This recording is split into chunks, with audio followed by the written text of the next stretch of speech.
এই নে, এগুলা দিয়ে তাড়াতাড়ি করে খেয়ে ওঠ, একটু পর আমার মা আর ভাই আসবে। ভাবি, তুমি আমাদের বাসি তরকারি আর মরিচ দিয়ে খেতে দিছো? তাহলে কি দিয়ে খেতে দিব? যেটা দিয়ে খেতে দিয়েছি সেটা দিয়ে খেয়ে তাড়াতাড়ি ওঠ। কি বলেন ভাবি, আমরা এই কাঁচামরিচ আর এই বাসি তরকারি দিয়ে ভাত খাবো? আমরা অনেক দিন পরে গ্রাম থেকে আসছি, ভাইয়া তো আমাদের জন্য অনেক বাজার করে রেখে গেছে। হ্যাঁ আসছে, মরিচ দিয়ে খাইতে দিব না তো কি দিয়ে খাইতে দিব? শোন, তোর ভাই তোদের জন্য বাজার করে দিয়ে যায় না, বাজার করে দিয়েছে আমার মা আর ভাই আসবে সেই জন্য, সেটাও খুব চোখে পড়েছে তাই না? এই 2 দিন পর পর কেন তোদের আমার পাশে আসতে হয় বলতো? শোন, তোর ভাই টাকা কামায় তোদের খাওয়ানোর জন্য না, আমার মা বাবা ভাই বোনকে খাওয়ানোর জন্য। তোদেরকে গ্রামের বাড়িতে খাওয়া খরচ দেয় না, তাও একদম 2 দিন পর পর আমার বাসায় এসে ওঠা লাগে তাদের ভালো মন্দ খাওয়ার জন্য। আজকে সকালে আমার জামাই বাজার করে দিয়েছে, সেটাও খুব চোখে পড়েছে।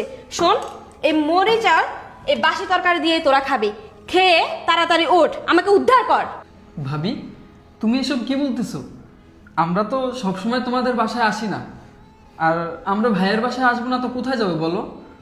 ভাইয়া ছাড়া আমাদের আর কেই বা আছে? আর আমি তো আসছিলাম অন্য কাজে, তোমাদেরকে সারপ্রাইজ দেওয়ার জন্য। সারপ্রাইজ দিতে আসছিস? কি সারপ্রাইজ? মনে হয় গ্রামে অটোরিকশা কিনেছিস, সেই সারপ্রাইজ দিবি। শোন, আমার না তোদের এসব খুব ভালো করে জানা আছে, এছাড়া তোর কোনো যোগ্যতা নেই যে তুই কিছু করবি।